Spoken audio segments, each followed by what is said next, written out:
ओम शांति। आज 31 जनवरी 2023 के साकार मधुर महावाक्य हैं। आज जनवरी मास का लास्ट डे है। बाबा के सम्मुख बैठकर सच्चे दिल से हम अपना चार्ट स्वयं चेक करेंगे। इन 31 दिनों में मेरा अमृत वेला कितने दिन हुआ? क्या वो पावरफुल था? मुरली क्लास में जाकर कितने दिन की? 31 दिनों में से कितने दिन हमने सबके साथ बाबा के सम्मुख बैठकर मुरली सुनी? ट्रैफिक कंट्रोल नियत समय पर हमने किए या नहीं? चलते फिरते उठते बैठते बाबा की याद और आत्मिक स्मृति का अभ्यास कैसा रहा? नुमा शाम योग, रात्रि सोने से पहले बाबा को चार्ट देना। अपना 10 बातों का चार्ट हम कमेंट बॉक्स में लिखेंगे और स्वयं ही स्वयं को ठीक करेंगे। जहाँ भी हमें लगता है कि इस सब्जेक्ट में मेरी कमी रही, उसको हम ठीक करेंगे। आज की मधुर मुरली में बाबा ने विशेष बात समझाई कि अभी आप बाबा के सम्मुख बैठे हो, आप बाबा के मोस्ट लक्की चाइल्ड हो। बहुत बहुत भाग्यवान। आप इसलिए भाग्यवान हो कि स्वयं भगवान आपको पढ़ाते हैं। भक्ति में लोग कहते हैं भगवान ने कहा था, आप कहते हो कह रहे हैं। भगवान स्वयं कह रहे हैं, भगवान स्वयं पढ़ा रहे हैं। यही वो समय है जबकि बाबा आपको पढ़ाते हैं। जब बाबा आते हैं तो आपके मांगने के संस्कार खत्म हो जाते हैं। भक्ति में मांगने के संस्कार रहते हैं। कोई कहेगा धन दो, पुत्र दो, संपदा दो। यहाँ पर बाबा ने सिखाया आप स्वयं कामधेनु हो। आपको कहीं किसी से कुछ मांगने की आवश्यकता नहीं। आप सबकी मनोकामनाएं पूर्ण करने वाले हो। इस समय जब आप याद करते हो बाबा को, आपकी सब मनोकामनाएं पूरी हो जाती हैं। बाबा ने एक प्रश्न चिन्ह हम सबके लिए रखा कि जब आप भोजन करते हो तो अपने पति और बच्चों को याद कर सकते हो, क्या मुझे याद नहीं कर सकते हो? बड़ी दिल को छूने वाली ये बात थी। इस हृदय स्पर्शी बात में बाबा ने हम सबको सिखाया कि भोजन बनाना भी याद में है और स्वीकार भी याद में ही करना है। जैसा अन्न वैसा मन होता है, तो याद में रहकर भोजन करना है।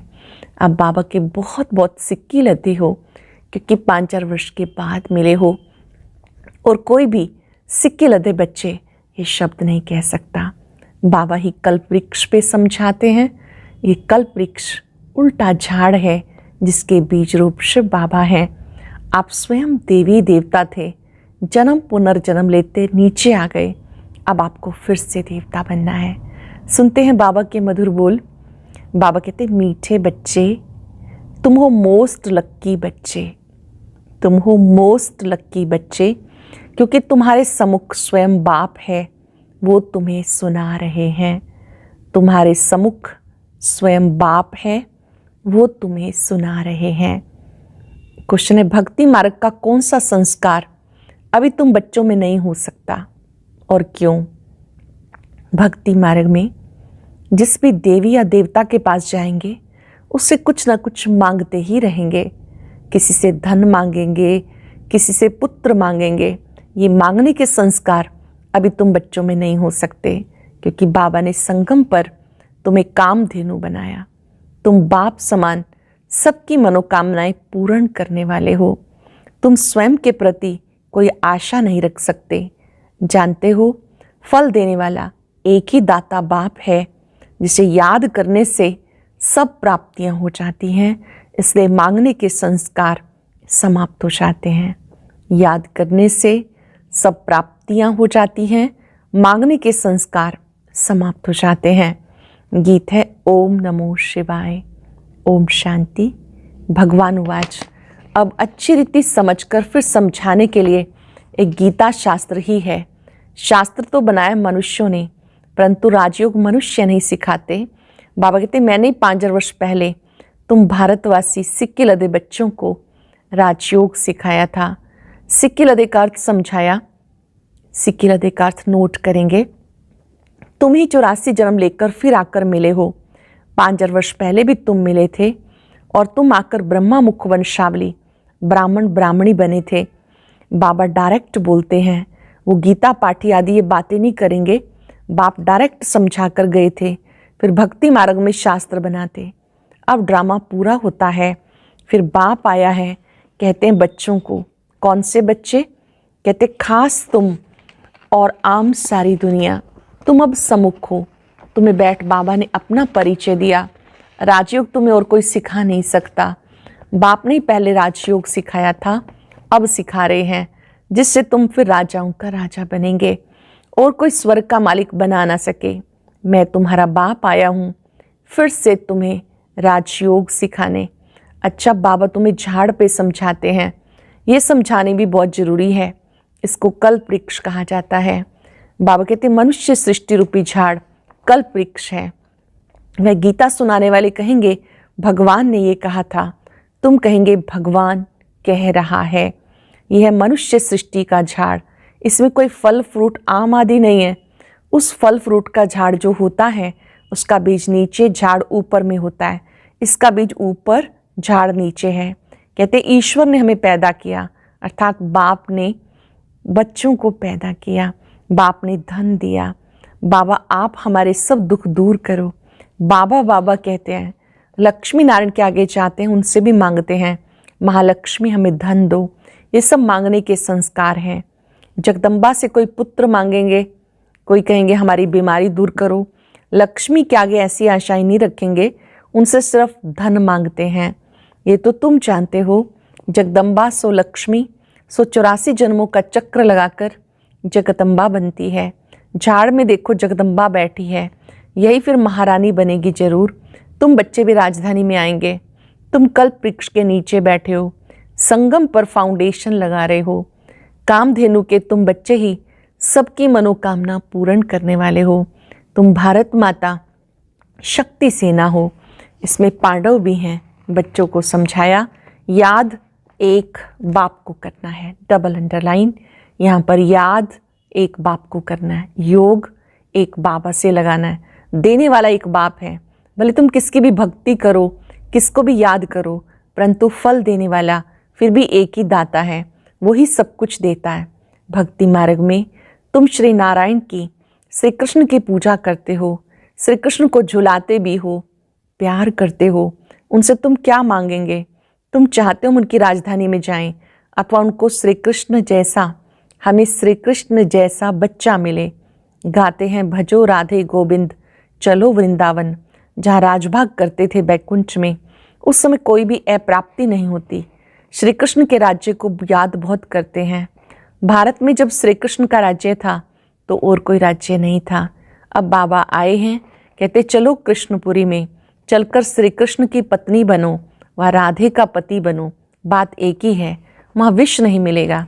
वह संपूर्ण निर्विकारी दुनिया। अब तुम स्टूडेंट हो, पढ़ रहे हो, नर से नारायण, बैगर से प्रिंस बनने के लिए। यहाँ भले करोड़पति है, 50 करोड़ है, तुम्हारी भेंट में वो गरीब है।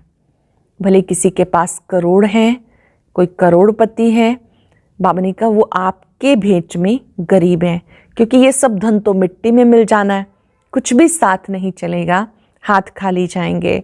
तुम तो हाथ भरतू करके जाते हो 21 जन्मों के लिए। अब तुम राजयोग सीख रहे हो, फिर सतयुग में आकर राज्य करेंगे। तुम पुनर्जन्म लेते वर्णों में आते रहते हो। सतयुग में 16 कला, त्रेता में 14, फिर भक्ति मार्ग शुरू होता। फिर इब्राहिम बुद्ध आते हैं। क्राइस्ट के 3000 वर्ष पहले देवी देवताओं का राज्य था। अब सारा झाड़ जड़ जड़ीभूत अवस्था को पाया हुआ है। अब तुम कल्प वृक्ष के नीचे संगम पर बैठे हो। इसको कहा जाता कल्प का संगम, अथवा कलयुग और सतयुग का संगम। सतयुग के बाद त्रेता, त्रेता के बाद द्वापर और कलयुग का संगम। कलयुग के बाद फिर सतयुग जरूर आएगा। बीच में संगम जरूर चाहिए। कल्प के संगम युगे बाबा आते हैं। उन्होंने कल्प अक्षर बदल सिर्फ युगे युगे लिख दिया। बाबा कहते हैं मैं निराकार परम पिता परमात्मा ज्ञान सागर हूँ। भारत में शिव जयंती गाई जाती है। श्री कृष्ण तो ज्ञान दे ना सके, तुम कहते हो हम स्वर्ग में श्री कृष्ण के साथ मिलेंगे। बाबा कहते भक्ति में श्री कृष्ण का साक्षात्कार मैं तुम्हें कराता हूँ। कृष्ण जयंती पर बहुत प्रेम से उन्हें झूला झूलाते हैं, पूजा करते हैं, उनको जैसे सच सच श्री कृष्ण दिखाई पड़ता है। साक्षात्कार होगा, श्री कृष्ण का चित्र होगा तो उसको भी उठाकर बाकी पहनेंगे, उसको उठाएंगे, गले मिलेंगे। भक्ति मार्ग में मैं ही मदद करता हूँ, दाता मैं हूँ। लक्ष्मी की पूजा करते हैं, वो तो है ही पत्थर की मूर्ति, वो फिर क्या देगी, देना फिर भी मुझे पड़ता है। साक्षात्कार भी मैं कराता हूँ, ये भी ड्रामा में नूंद है। जैसे कहते परम पिता परमात्मा के हुक्म से पत्ता पत्ता हिलता है, क्योंकि वो समझते हैं पत्ते पत्ते में परमात्मा है। क्या परमात्मा बैठ पत्ते को हुक्म करेगा क्या? ये तो ड्रामा बना हुआ है। अब तुम जैसी एक्ट कर रहे हो, कल्प के बाद तुम ऐसे ही करेंगे। जो कुछ शूटिंग में शूट हुआ वही चलेगा, उसमें कुछ फर्क नहीं पड़ सकता। ड्रामा को अच्छी रीति समझना है। बाबा समझाते बेहद का सुख कल्प कल्प भारत को ही मिलता है, परंतु जो ब्राह्मण बनते हैं वो ही वर्णों में आते हैं, 84 जन्म लेते हैं, फिर औरों के जन्म नंबरवार कम होते जाएंगे। कितने छोटे छोटे मठ पंथ हैं, भले उनकी महिमा है क्योंकि पवित्र हैं। स्वर्ग का रचयिता तो बाप है, और कोई मनुष्य थोड़े स्वर्ग रचेगा। फिर राजयोग भी कोई सिखावे। अब तुम श्री कृष्णपुरी में जाने के लिए राजयोग सीख रहे हो। पुरुषार्थ हमेशा ऊंचा करना चाहिए। तुम कहते हो श्री कृष्ण जैसा बच्चा मिले, श्री कृष्ण जैसा पति मिले, श्री कृष्ण ही श्री नारायण बनते हैं, फिर श्री कृष्ण जैसा क्यों कहते हैं? तुमको तो कहना चाहिए नारायण जैसा पति मिले। नारद ने भी कहा हम लक्ष्मी को वरें, राधे के लिए नहीं कहा। बाबा समझाते कृष्णपुरी में चलना है, खूब पुरुषार्थ करो। वो है श्री कृष्ण का दैवी कुल, कंस का है आसुरी कुल। तुम अब संगम पर हो। शूद्र संप्रदाय तो ब्राह्मण ब्राह्मणी कहला ना सके, जो ब्राह्मण ना कहलाए वह शूद्र वर्ण के हैं। भारत की ही बात है, भारत ही स्वर्ग बनता है, भारत ही नरक बन जाता है। लक्ष्मी नारायण को भी 84 जन्म ले रजोतमों में आना ही है, जबकि वो भी चक्र में आते हैं, तो बुद्ध आदि वापस निर्वाण धाम में कैसे जा सकते? कोई तो कह देते कृष्ण सर्वव्यापी है, जिधर देखो कृष्ण ही कृष्ण है। राम के भक्त कहेंगे राम सर्वव्यापी है, वह श्री कृष्ण को नहीं मानेंगे। बाबा के पास एक राधा पंथी आया था, कहता था राधे ही राधे, राधे हाजिरा हजूर, तेरे में भी राधे, राधे ही राधे। गणेश का पुजारी कहेगा तेरे में मेरे में गणेश ही गणेश। क्रिश्चियन फिर कहते हैं क्राइस्ट गॉड का सन है। अरे क्राइस्ट सन था तो तुम किसके सन हो? आप किसके बच्चे हो? अनेक मत मतांतर हैं, रास्ता कोई को मिलता नहीं, सिर्फ माथा टेकते हैं, भटकते रहते हैं। मुक्ति जीवन मुक्ति भगवान ही देंगे, उनसे हम क्या मांगे? किसी को पता नहीं। बाप को न जाने के कारण निधन के बन गए, फिर धनी आकर धन का बनाते हैं। मनुष्य कितने धक्के खाते हैं, समझते भक्ति से भगवान मिलेगा। बाबा कहते मैं आता ही हूँ अपने समय पर, भले कोई कितना भी पुकारे, मैं आता हूँ संगम पर। एक ही बार भारत को स्वर्ग बनाए, सबको शांति में भेज देता हूँ। फिर नंबरवार अपने अपने समय पर आते हैं। जो देवी देवता थे वो भी सब आत्माएं बैठी हुई हैं, फिर से अपना राजभाग ले रही हैं। वही जो देवकुल की आत्माएं हैं फिर से बैठी हैं वर्षा लेने के लिए। अभी तो देवी देवता धर्म ही नहीं, सब अपने को हिंदू कहलाने लगे हैं। ड्रामानुसार फिर भी ऐसा होगा, जो कुछ हो चुका फिर रिपीट होगा। फिर ऐसे हम चक्र में आएंगे, इतने जन्म लेंगे, हिसाब निकालो। हर एक धर्म वाले पीछे कितने जन्म लेंगे। झाड़ पर समझाना बहुत सहज है। झाड़ माना कल्प वृक्ष। आप ही मनुष्यों को टच होगा कि कोई की प्रेरणा से ये विनाश ज्वाला की तैयारी हो रही है। यूरोपवासी यादव बॉम्ब्स बनाते हैं, वो भी कहते हैं हमें कोई प्रेरणा देने वाला है। हम जानते हैं इससे हम अपने कुल का विनाश करते हैं, न चाहते भी वह मौत का सामान बनाते हैं। धीरे धीरे प्रभाव पड़ेगा, धीरे धीरे झाड़ बढ़ता है। कोई कांटे से कली, कोई फूल बनते हैं। कोई कोई फूलों को भी तूफान लगता है तो मुरझा जाते हैं।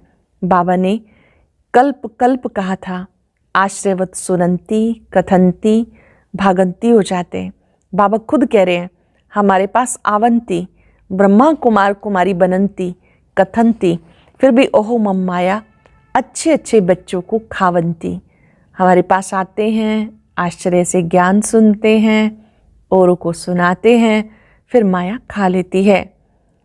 बाबा ने कहा आगे चल के देखना कैसे अच्छे अच्छे बच्चे भी खत्म हो जाते हैं। जो पास्ट हो गया फिर अब प्रेजेंट में बाबा समझाते, फिर भक्ति मार्ग में शास्त्र बनाएंगे। ये ड्रामा ऐसा बना हुआ है। बाबा आकर ब्रह्मा द्वारा सब वेदों शास्त्रों का सार समझाते हैं। जो धर्म स्थापन करते हैं उनके नाम पर ही शास्त्र बनाते, उसको धर्म शास्त्र कहा जाता। देवी देवता धर्म का शास्त्र एक ही गीता है। हर एक धर्म का एक शास्त्र होना चाहिए। श्रीमद् भगवत गीता ठीक है। भगवान उवाच, भगवान ने आदि सनातन देवी देवता धर्म की स्थापना की। यह सबसे प्राचीन धर्म। हर एक धर्म का अपना अपना शास्त्र है, पढ़ते रहते हैं। अब तुम देवता बनते हो, लेकिन तुम्हें शास्त्र पढ़ने की दरकार नहीं। आप देवी देवता बनते हो, शास्त्र पढ़ने की दरकार नहीं। वहाँ शास्त्र होता ही नहीं, सब खत्म हो जाएंगे। फिर गीता कहाँ से आई? द्वापर में बैठ मनुष्यों ने बनाई। जो गीता अभी है फिर भी वही गीता खोज करके निकालेंगे। जैसे कल्प पहले बनाई वैसे शास्त्र बनेंगे। भक्ति मार्ग की सामग्री बनती ही जाएगी। बाप समझाते, सिक्के लदे बच्चे फील करेंगे। भगवान कह रहा है, मेरे सिक्के लदे बच्चे, मुझ बाप की श्रीमत पर चल, श्रेष्ठ बनो। तुम अब संगम पर राजयोग सीख रहे हो, जबकि कलयुग को सतयुग बनाना है। उन्होंने कल्प की आयु लंबी बताई, सबको घोर अंधियारे में डाल दिया। मनुष्य तो मूंझे हुए हैं। ड्रामानुसार तुम बच्चों को बेहद बाप से वर्षा लेना है। बाबा ने बहुत युक्तियां बताई। सिर्फ बाबा को याद करो, चार्ट रखो। भोजन बनाते समय भी बाप को याद करो। जब भोजन बना रहे हैं तब भी बाबा को याद करो। भोजन बनाते समय पति बच्चा याद पड़ता है तो शिव बाबा क्यों नहीं याद पड़ सकता? ये तुम्हारा काम है। बाबा बुद्धि की सीढ़ी देते हैं, फिर चढ़ो ना चढ़ो ये तुम्हारा काम है। कौन सी सीढ़ी मिली आज? नए प्रकार की सीढ़ी है ये, बुद्धि की सीढ़ी। बाबा ने कहा इस बुद्धि की सीढ़ी पे चढ़ो ना चढ़ो तुम्हारा काम है। जितना याद करेंगे उतना सीढ़ी चढ़ते जाएंगे, नहीं तो इतना सुख नहीं मिलेगा। अच्छा, मीठे मीठे सिक्के लदे, अर्थात 5,000 वर्ष के बाद फिर आए हुए मिले हुए बच्चों को नंबरवार पुरुषार्थ अनुसार माता पिता बाप दादा का याद प्यार गुड मॉर्निंग। मीठे मीठे रूहानी बाप का रूहानी बच्चों को नमस्ते। रूहानी बच्चों की रूहानी बाप दादा को नमस्ते, गुड मॉर्निंग, शुक्रिया बाबा, शुक्रिया। धारणा के लिए सार। पहली पॉइंट है, श्री कृष्णपुरी में चलने के लिए पुरुषार्थ बहुत अच्छा करना है। शूद्रपन के संस्कारों को परिवर्तन कर पक्का ब्राह्मण बनना है। बुद्धि बल से याद की सीढ़ी पे चढ़ना है। बुद्धि बल से याद की सीढ़ी पे चढ़ना है। सीढ़ी चढ़ने से अपार सुख का अनुभव करेंगे। वरदान है, अटेंशन और चेकिंग की विधि द्वारा व्यर्थ के खाते को समाप्त करने वाले मास्टर सर्वशक्तिवान भव। अटेंशन और चेकिंग की विधि द्वारा व्यर्थ के खाते को समाप्त करने वाले मास्टर सर्वशक्तिवान भव। ब्राह्मण जीवन में व्यर्थ संकल्प, व्यर्थ बोल, व्यर्थ कर्म, बहुत समय व्यर्थ गवा देते हैं। जितनी कमाई करना चाहो उतनी नहीं कर सकते। व्यर्थ का खाता समर्थ नहीं बनने देता। इसलिए सदा स्मृति में रहो, मैं मास्टर सर्वशक्तिवान हूँ। शक्ति है तो जो चाहे वो कर सकते हैं। सिर्फ बार बार अटेंशन दो। जैसे क्लास के समय, अमृत वेले की याद के समय अटेंशन देते हो, ऐसे बीच बीच में अटेंशन और चेकिंग की विधि अपना लो तो व्यर्थ का खाता समाप्त हो जाएगा। सुबह शाम जैसे चेक करते हैं ऐसे बीच बीच में भी चेकिंग करो तो व्यर्थ का खाता समाप्त हो जाएगा। अटेंशन और चेकिंग दोनों बातों को अंडरलाइन करेंगे, खुद को चेक करेंगे और चेंज करेंगे। स्लोगन है, राज ऋषि बनना है तो ब्राह्मण आत्माओं की दुआओं से अपनी स्थिति को निर्विघ्न बनाओ। राजऋषि बनना है तो ब्राह्मण आत्माओं की दुआओं से अपनी स्थिति को निर्विघ्न बनाओ। अव्यक्त इशारा है, जैसे जब कोई ऐसा दिन होता है तो चलते फिरते ट्रैफिक को भी रोक कर 3 मिनट साइलेंस की प्रैक्टिस कराते हैं। सारे चलते हुए कार्य को स्टॉप कर लेते हैं। ऐसे आप भी कोई कार्य करते हो या बात करते हो तो बीच बीच में संकल्पों की ट्रैफिक को स्टॉप करने का अभ्यास करो। बीच बीच में अपने संकल्पों की ट्रैफिक को रोकने का अभ्यास करो। 1 मिनट के लिए भी मन के संकल्पों को, चाहे शरीर द्वारा चलते हुए कर्म को बीच में रोक कर भी ये प्रैक्टिस करो तो आपके संकल्प शक्तिशाली बन जाएंगे। बीच बीच में अपने संकल्पों को रोक कर चेक करेंगे तो संकल्प भी शक्तिशाली बन जाएंगे। आज अभ्यास करेंगे, व्यर्थ के खाते को समाप्त करने वाली मैं समर्थ आत्मा हूँ, मास्टर सर्वशक्तिवान हूँ। चिंतन करें, मेरा व्यर्थ कहाँ कहाँ पर है। व्यर्थ देखना, सुनना, बोलना, चिंतन करना, जहां भी व्यर्थ है अंडरलाइन करेंगे।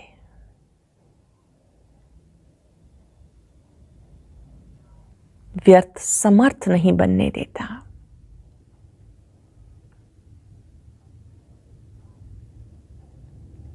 स्वयं स्वयं की चेकिंग करेंगे। यही एक विधि है जो समर्थ बनाने वाली है। व्यर्थ का खाता समाप्त तो आत्मा समर्थ बन जाती है, शक्ति से भरपूर बन जाती है। मैं मास्टर सर्वशक्तिवान हूं। अपने व्यर्थ के सभी खाते भस्म होते देखे। दृढ़ संकल्प, समर्थ सोचना है।